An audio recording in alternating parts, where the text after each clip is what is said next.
ক্রেতা সংকটে ভুগছে দিনাজপুরের হিলি স্থল বন্দরের চাল আমদানিকারকরা। বন্দরের ভেতরে পড়ে আছে শখানেক চাল ভর্তি ট্রাক।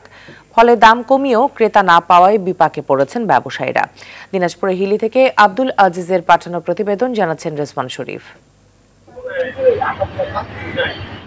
দেশের বাজারে চালের দাম নিয়ন্ত্রণে রাখতে আমদানির উদ্যোগ নেয় বাণিজ্য মন্ত্রণালয়। সরকার আমদানি শুল্ক প্রত্যাহার করলে ভারত থেকে চাল আনতে এলসি খোলেন ব্যবসায়ীরা। এরই প্রেক্ষিতে দিনাজপুরের হিলি স্থলবন্দর দিয়ে নিয়মিত চাল আসতে শুরু করে। প্রথম দিকে আমদানি কিছুটা কম হলেও বর্তমানে দৈনিক গড়ে ৬০ থেকে ৭০ ট্রাক চাল আসছে। এদিকে আমদানি বাড়লেও পাইকারি ক্রেতা সংকটে পড়েছে আমদানিকারকরা। বন্দরের ভেতর দিনের পর দিন পড়ে আছে ট্রাক ভর্তি চাল। প্রতি কেজি চালের দাম ৩ থেকে ৪ টাকা কমিয়েও ক্রেতা পাচ্ছেন না ব্যবসায়ীরা।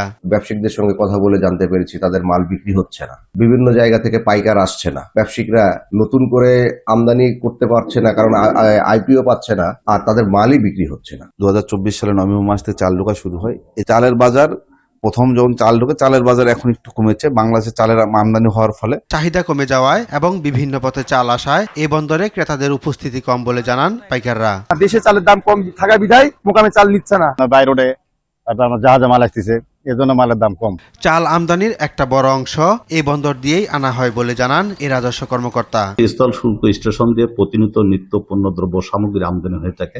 এর মধ্যে সর্বোচ্চ সংখ্যক 50% চাউল আমদানি হয়ে থাকে। যেহেতু চাউলের আমদানি শুল্ক সরকার প্রত্যাহার করে নেওয়া হয়, উক্ত চাউল বন্দরে ঢোকার পরে সাথে সাথে আমরা শুল্কায়ন সম্পন্ন করে থাকি। আমদানি নির্ভরতা কমিয়ে ধানের উৎপাদন বাড়াতে মনোযোগী হওয়ার কথা বলেন সংশ্লিষ্টরা।